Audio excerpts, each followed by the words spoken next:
Welcome to Boone Crimson Channel. After the miscarriage, I systematically erased every habit that Giles used to find irritating. I stopped asking where he was going when he stayed out all night. I no longer paced the floor. I simply turned off the bedside lamp and fell into a deep, dreamless sleep. Even when I was injured during a training maneuver and the medic told me to call my family, I just looked at the sterile white ceiling and said, "I don't have any next of kin." The nurse recognized me. "You're Mrs. Marshall, aren't you?" "General Marshall is just in the next sector over. Should I send word to him?" I shook my head slowly. "Thumber, there is no need," but 30 minutes later Giles Marshall appeared anyway. He stood in the doorway, his uniform sharp, his presence commanding and cold. "You're hurt. Why wasn't I the first person you called?" I kept my eyes down. "It's a scratch, Giles, not worth bothering the commanding general over." That dismissive tone, the sheer lack of weight in my voice made him visibly bristle. Before he could snap back, voices drifted in from the hallway. 2 guards were gossiping, unaware of who was listening. "The general really has a soft spot for that girl, Maya from the Usertrop. She twisted her ankle during the performance and he practically commandeered a Black Hawk just to get her back, carried her onto the bird himself, didn't let her feet touch the tarmac once." I saw Giles's chest tighten. His eyes flickered toward me, searching for the explosion, the accusations, the familiar fire of my jealousy. But my lashes didn't even quiver. I just leaned back against the thin hospital mattress and closed my eyes, letting the silence settle between us. It wasn't until we were in his military jeep that he finally spoke. His voice a low growl of defense. "Don't listen to the gossip. It was professional. Maya was invited here to perform for the troops. She got hurt on my watch. It was my responsibility to handle it." "Okay," I said softly. I didn't add anything else. Kyle's temper flared suddenly. "You don't believe me, is this still about that? God, Cassie, I've come back to you. I'm here. What more do you want?" I stared out the window at the passing barracks. "My profile a blank slate. I believe you," I said. "I just didn't think I was an emergency. I didn't want to interrupt your work. Let's just go back to the quarters." Same scripted response. Autopilot. Giles slammed his fist against the steering wheel. The horn blared a sharp, ugly sound that cut through the winter air, startling a group of performers who were just finishing their set across the road. One girl looked up as the moonlight hit her face. The air inside the jeep turned to ice. "Maya, what is she still doing out here?" Giles muttered. He glanced at me instinctively. In the past, every time I saw her, I'd lose my mind. I demand to know why she was wearing a coat that looked like mine. But now I just gave her a fleeting glance and looked away. Nothing. Giles gripped the wheel, but his eyes were glued to the rear-view mirror. It was a brutal December night. The girl was shivering in a thin stage costume, her arms wrapped tight around herself, her nose red from the cold. His hand was already on the door handle. The concern was practically leaking out of him. I understood the script perfectly. I opened my door and stepped out, giving him the exit he was dying for. "If you need to do a final sweep of the camp, I can walk back. It is not far." I didn't wait for an answer. I turned toward the intersection. Giles jumped out and caught my wrist. "It over between us." "Cassie, I didn't know she was here. Why won't you trust me?" I nodded. "I do trust you, Giles. She's a young girl in a tough spot. Even if it's over, it's normal to care. I get it." He stared at my face. There was no bitterness there. No hidden edge. That was what terrified him. I used to have an insatiable hunger for his attention. If I found a single long hair on his uniform, I'd interrogate him until dawn. Now I was exactly what he'd always begged me to be. Reasonable, quiet, undemanding, but it felt like he was breathing through wet cotton. I pulled my hand back and walked away. At the corner, I stopped and looked back. Beside the jeep, Giles had already draped his heavy coat over Maya's shoulders.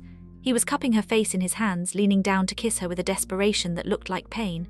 I wasn't surprised. I should have seen it coming. I certainly wasn't going to be the woman I was the first time I caught him. The crazy wife screaming, "Giles, have you no shame? I've been with you since I was 18, we had nothing, and now you tell me you love someone else." Back then he had looked at the blood on his lip where I'd struck him and sneered, "Shame? You want to talk about shame? You were sleeping with me at 18. Your own parents didn't even want you. I'm the one who took you out of that state home. I've raised you for a decade. You should be thanking me." That sentence had been a poison blade, shredding 12 years of shared struggles, of shivering together in foxholes and building a life from dust.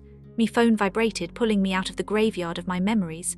"Colonel Miller, the personal effects and pension documents for your biological parents have been verified. When can you come to the West Coast Command to finalize the claim?" I pulled my sleeve down to cover the faint white scar on my wrist. 10 days. My divorce papers finished processing in 10 days. The voice on the line hesitated. "You and General Marshall, it's been a long time. You can inherit the estate and the honors." Without transferring units, I watched the lights of the base fade in the distance. "I don't love him anymore," I said. "I just want to go home to a place I've never been." Back at the officers' quarters, the first thing I saw was our wedding photo on the wall. We looked so young. Giles was laughing, his nose pressed affectionately against my temple. We grew up together in the state foster system. When I was 18, the director tried to marry me off to a bitter middle-aged sergeant just to get off the books. Giles was the one who grabbed my hand and helped me scale the back wall. The director had screamed after us, "Giles Marshall, you think you can protect her forever?" He had looked back, his eyes blazing with a reckless, beautiful light. "Watch me." He used his enlistment bonus to rent the cheapest basement apartment in the city. "Once I'm through basic training and get my stripes, you can come with me as a registered dependent," he promised. "No one will ever take you away again." For the first 3 years, he crawled through the mud in Ranger School. Before every jump, every dangerous op, he tucked my photo into his breast pocket right over his heart. I worked a desk job in logistics, saving every penny during the leanest winters. We'd share a single bowl of instant noodles on New Year's Eve and feel like royalty. Then he made special forces. I moved into intelligence. We traded the basement for a dorm. The dorm for a house, and finally for this villa. The stars on Giles's shoulders got brighter and the colleagues around him started looking different until the day I found a smudge of lipstick on the inside of his collar. A girl tripped backstage at the gallop. I helped her up. It was an accident. He'd snapped, ripping his tie off. "Cassie, you're a soldier too. Stop acting like a paranoid housewife. Do soldiers not betray people?" "Giles," we said, "forever. Not forever until it gets boring." The screaming matches became our new language. I tracked his missions. His colleagues even snuck to the edge of the training grounds when he claimed he was pulling an all-nighter. Giles, out of spite, leaned into it. He cycled through women, sometimes coming home with scratches on his back just to see me break. Satisfied, he'd sneer, "You wanted to find something, now you have." I felt like a ghost when I should leave, but unable to find the door. 12 years meant we were grafted together. Tearing apart meant losing skin, but a year ago he changed. He cleared out the flings. He kept only one. When I saw Maya's photo, I collapsed. That face. She looked exactly like I did at 18. Innocent, witty-eyed, untouched by the world. Giles would rather love a ghost of me than the woman I had become, to survive him. That night I sat in a bathtub and opened my veins. Giles broke the door down, his hands shaking so hard he could barely apply the tourniquets. He carried me into the ER, his eyes bloodshot and terrifying. "Cassie, are you insane? We'll fix it, I promise, just you and me, no one else ever again." I lay in that hospital bed feeling nothing but found hollow exhaustion. That was the day the JAG officer found me. He handed me a yellowed file, Colonel Miller. The department reinvestigated the casualty lists from the 984 border conflict. These 2 officers, they were your biological parents. I held the file, my fingers icy. After I hung up, I walked to the window of my private room. In the garden below, Giles was holding Maya. "I'm sorry, Maya, she's unstable, post-traumatic stress. I can't leave her like this." "Not now, but trust me, once she settled, I'll make it right for us." They kissed like star-crossed lovers. In that moment, the graft finally failed. Skin tore away. The hole in my chest was so large I couldn't even make a sound. On my 7th day in the hospital, I realized the truth. I had to kill the woman who loved Giles Marshall to let the daughter of heroes live for a week. Giles didn't come home. I didn't ask. I filed the divorce papers and the transfer request through official channels and started packing. I decided to return the keys to our first apartment, the small temporary housing we'd kept for years as a storage unit, to the base housing office. When I arrived at the unit with the housing clerk, the door was slightly ajar. I heard a woman's soft laugh and a man's rhythmic, heavy breathing. Through the crack in the door, I saw a discarded USO uniform on the floor. Giles had Maya pinned against the wall, his tactical pants around his knees. He was wearing his wedding ring. I squeezed my eyes shut, took a slow breath and pulled the door closed. I turned to the clerk. "I'm sorry, today isn't a good day for the inspection. Let's do it another time." The clerk was a young officer. She'd heard the noises. She looked at me with a mix of pity and horror. "Colonel Miller, do you want me to report this?" I shook my head. "Bumba, it's a private matter. Let's not bother the command." What was the point of bursting in to scream like a banshee, to beg him to remember our years in the trenches? Man whose heart has moved on is just an empty shell. You don't fight over a shell. I hurried down the stairs, but Giles came charging out after me. His shirt untucked, his breath ragged. "Cassie, what are you doing here? What did you hear?" I pulled my wrist away, my face a mask of calm. I was dropping off the keys, the door was closed, so I left. He let out a visible breath of relief, thinking I was just being sentimental about our old place. I was on maneuvers all week. Just got back, Maya needed a place to rehearse, so I let her use the key. Don't overthink it. I didn't bother pointing out the lie. I turned to leave.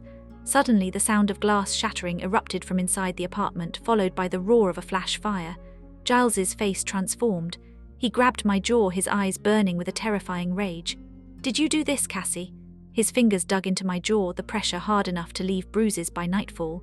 His eyes were wild, searching my face for the familiar spark of madness, the jealous, vindictive woman who would absolutely torture a room to make him pay. He was desperate to find her. If I was the arsonist, it meant I still cared. It meant I was still his. I didn't WSE, I didn't even blink. I just looked at the hand gripping my face like it was an unfamiliar species of insect. Before I could open my mouth, the young housing clerk stepped forward. Her voice shook, but her military bearing held. "General Marshal, sir." Colonel Miller was with me in the stairwell the entire time. She never crossed the threshold. Giles froze. The sheer authority in the junior officer's defense snapped him back to reality. His grip on my jaw slackened, his fingers trembling as he pulled his hand away. Inside the apartment, the smoke alarm began to shriek. Maya came stumbling out into the hallway, coughing violently. She was frantically trying to pull Giles's oversized tactical jacket over her shoulders to cover her bare legs. Tears streamed down her face, ruining her stage makeup. "Giles," she sobbed, throwing herself at his chest. I was trying to light the old kerosene heater. I knocked it over when I heard the door. I was so scared, Giles. Giles caught her instinctively, but his eyes never left my face. He looked sick. The smoke billowed out into the sterile hallway, carrying the smell of burning carpet and the cheap, sweet perfume Maya wore. "Are you okay?" I asked. The question hung in the air, quiet and completely devoid of malice. Giles swallowed hard, his Adam's apple bobbing. "Cassie," he started, his voice cracking. "If you need medical assistance, the clerk can call the medics." I continued smoothly, turning to the young officer. "Lieutenant, please pull the fire alarm and contact-based security. The general has a situation he needs handled." "Yes, ma'am," the clerk said, darting down the hall to the pull station. I looked back at Giles. He was holding the shivering girl, but he looked like a man drowning. I gave him a polite, brief nod. "I'll leave the keys at the front desk." "Good afternoon, General." "Cassie, wait," he shouted over the blaring siren. He took a step toward me, practically dragging Maya with him, but the first responders were already rushing up the stairs, forcing him to step back to clear the way. I didn't turn around. I walked out of the building into the crisp winter air and took a deep breath. My lungs filled with oxygen, clean and cold. For the first time in 12 years, I didn't smell Giles's cologne on my skin. 7 days remained. My transfer to the West Coast Command was moving with terrifying efficiency, expedited by the personal intervention of a 3-star admiral who had served with my biological father. To the base at large, I was just doing routine administrative work. To Giles, I was just sulking. He didn't come back to our villa for 3 days. I knew his playbook. He was giving me time to cool off, waiting for the inevitable moment I would crack and call him, begging him to come home so we could scream, cry, and eventually collapse into each other's arms. That was our cycle. The violence of our arguments was the only way he knew how to feel loved. On the 4th night, he finally walked through the front door. I was sitting at the dining table, quietly sorting through a box of classified files I needed to hand over to my successor and intelligence. The house was spotless. I had spent the weekend packing my personal belongings into 3 nondescript duffel bags, which were now locked in the trunk of my car. The only things left in the house were the things Giles had bought me. He walked in, dropping his kit bag by the door. He looked exhausted. He had a bandage on his hand from the fire, and dark circles bruised the skin under his eyes. He stood in the archway of the dining room, waiting for the interrogation, waiting for the screaming match about the housing unit. I looked up, flipped a file closed, and took a sip of my water. "There's leftover roast in the fridge. You'll need to microwave it." Giles stared at me. He unbuttoned his collar slowly. "Cassie, we need to talk about what happened." "There's nothing to talk about," I said, not looking up for my paperwork. "It was an accident. The base fire chief cleared it. No charges were filed against Ms. Maya." "Stop it," he snapped, his voice sharp, echoing in the empty room. He marched over to the table and slammed his hand down on my files. "Stop doing this. Stop acting like you don't care. It's unnatural. You walked in on me, Cassie. Yell at me, throw a plate, do something." I leaned back in my chair and looked at him, really looked at him. The man who had pulled me over a brick wall when I was 18. The man who had fed me instant noodles in a freezing basement. He looked older now. The ruthless ambition that had once been so beautiful just looked like arrogance. "I don't throw plates anymore, Giles," I said softly. "I'm 30 years old, you're my wife," he roared, his face flushing red. "And I screwed up, I admit it, I screwed up. Maya, she's nothing, she's just a kid. She's clingy and she's terrified of the dark and she cries when she breaks a nail. She's not you, she's exactly who I was." I corrected him calmly. "When you met me, you don't want a wife, Giles, you want a rescue dog. You want someone who looks at you like you're God because you saved them from the mud. But I grew up, I became a colonel. I learned how to save myself and you couldn't stand it." Giles recoiled as if I had physically struck him. His chest heaved. "That's not true, I gave you everything you did," I agreed, "and I paid you back with 12 years of absolute devotion. We're even." I stood up, gathering my files. "Cassie," he reached out, his voice dropping to a desperate whisper. He caught my wrist, his thumb brushing over the faint white scar from where I had tried to end my life a year ago. He looked at the scar, his eyes filling with tears. "Please, I'm ending it with her. I'll send her back to the civilian sector tomorrow. Just don't look at me with those dead eyes." I gently pulled my wrist from his grasp. It didn't take much effort. "Good night, Giles." I walked upstairs, locked the door to the guest room and fell into a dreamless sleep. Outside the door, I heard him slide down the wall and sit on the floor, breathing heavily in the dark. I felt no urge to open the door. The graft was completely dead. 3 days left. I was summoned to the JAG office to finalize the inheritance paperwork. Major Vance, a stern man with silvering hair, slid a thick leather-bound folder across the desk. "Colonel Miller, the Joint Chiefs have officially unsealed the records of Operation Nightfall. Your biological parents, Captain Elias Thorne and Major Sarah Thorne, did not die in a routine ambush as previously recorded. They held a critical choke point against an overwhelming force for 48 hours, allowing the evacuation of 300 Allied non-combatants." Vance paused, looking at me with a profound, quiet respect. They were awarded the Medal of Honor posthumously. The records were classified until the geopolitical situation stabilized. As their only living next of kin, their pensions, back-pay and the estate they left behind, which has been accumulating in a blind trust for 30 years, are yours. I touched the embossed leather of the folder. For my entire life I had believed I was trash left in a dumpster. I had let the state home beat me down, and I had let Giles Marshall convince me that without him I was nothing but dirt. But I had sniper's blood in my veins. I was the daughter of lions. "Thank you, Major," I whispered, pulling the folder into my lap. "And my transfer approved at the highest levels," Vance confirmed with a tight smile. "West Coast Command is eager to have you. You'll depart on Friday at 600. Have you informed General Marshall? He will be notified through standard operational channels," I replied. Vance nodded knowingly. "Understood." "The divorce decree will hit his desk on Thursday afternoon at 1700 hours, exactly 1 hour before your security clearance to this base is permanently revoked." Thursday arrived. With an unnatural calm, the sky over the base was a bruised, heavy purple, threatening snow. I spent the day in my office clearing out my hard drives and wiping my terminal. At 1600 hours, I handed my sidearm and base ID to the armory. I was officially a ghost in this sector. Across the base in the command center, Giles was conducting a briefing. I knew his schedule by heart. He would finish at 16:45. He would return to his office. His adjutant would hand him the day's physical mail and urgent dispatches at 17:05. My phone rang. It wasn't a call, it was a text from Giles. "What is this, Cassie, where are you?" 5 seconds later the phone began to vibrate violently. "Incoming call, Giles Marshall." I watched the screen light up in the dimming light of my empty office. I let it ring. It stopped, then immediately started again. I picked up my coat and walked out to my car. As I started the engine, the radio crackled to life, playing a soft jazz tune. I pulled out of the parking lot and drove toward the base's main gate. By the time I reached the checkpoint, the base sirens weren't blaring, but the military police at the gate looked tense. The guard checked my temporary transit pass, his eyes darting to his radio. "Mom, we just got a priority hold request from General Marshall's office. He's asking all gates to stall Colonel Miller's departure." I rolled my window down further, letting the freezing wind hit my face. I handed the young guard a piece of paper bearing the golden seal of the Joint Chiefs of Staff and the signature of the West Coast Admiral. "Corporal," I said, my voice projecting the absolute authority of my rank. "This is a Level 1 priority transfer authorized by the Pentagon. General Marshall's regional command does not supersede it. Open the gate. The corporal looked at the seal, swallowed hard and saluted. Yes, ma'am. Safe travels, Colonel. The iron gates began to slide open.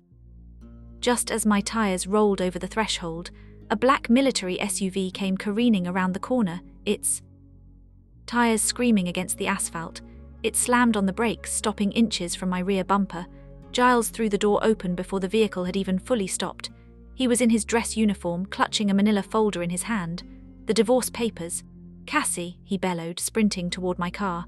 The MPs at the gate immediately stepped forward, hands resting nervously on their weapons. I stopped the car. I didn't have to, but I owed the 18-year-old girl I used to be a proper burial. I stepped out of the vehicle. Cold wind whipping my hair around my face. Giles stopped a few feet away, chest heaving, his eyes bloodshot and frantic. He held up the papers, his hand shaking so violently the pages rustled. What is this? He choked out, his voice entirely stripped of its commanding bass. A divorce, a transfer, you can't do this, I didn't authorize this. You aren't in my chain of command anymore, General, I said, my tone conversational. And as of 10 minutes ago, you aren't my husband. No, he took a step forward, grabbing my shoulders. No, Cassia, you're just angry, you're punishing me, I get it. I broke it off with Maya. I swear to God, I threw her off the base today. I sent her away, it's over, it's just us now like we promised. We built this life together from the dirt. You built a cage. I corrected gently, looking at the man I had worshipped for over a decade. And I stayed in it because I thought it was the only place I belonged. You kept telling me I was nothing without you. But Giles, you were wrong. I reached into my coat and pulled out the leather folder containing my parents' files. I pressed it against his chest. I know who I am now. I am the daughter of Captain Elias and Major Sarah Thorne. I am a colonel in the United States Armed Forces, and I am entirely irrevocably done with you. Giles looked down at the folder, recognizing the legendary names. The color completely drained from his face. The power dynamic, the very foundation of his control over me, shattered into a million irreparable pieces in his hands. He wasn't the savior anymore.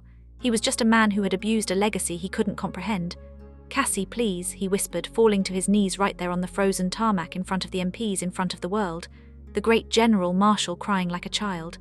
I don't know how to do this without you. You're my compass, you're my skin, then you'll bleed, I said softly. I didn't feel triumph. I didn't feel joy.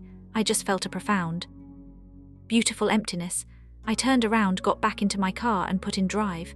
In the rear-view mirror, I watched him kneeling on the ground, surrounded by guards who were too embarrassed to look at him. He got smaller and smaller until the road curved, and he disappeared completely. 6 months later, the sun over the Pacific Ocean was blindingly bright. The air smelled of salt, eucalyptus, and freedom.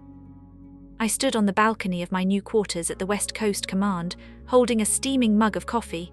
My hair was longer now, no longer pinned into the severe tight buns used to demand. I was wearing a loose civilian sweater. I had spent the morning reviewing intelligence reports for the Pacific Fleet, a job that challenged me and thrilled me in ways my old logistical desk never did. A knock on the door broke my reverie. My adjutant, a bright-eyed lieutenant named Harris, walked in with the morning dispatch. Morning, Colonel Thorne, he said cheerfully. I had officially taken my parents' surname 3 months ago. Morning.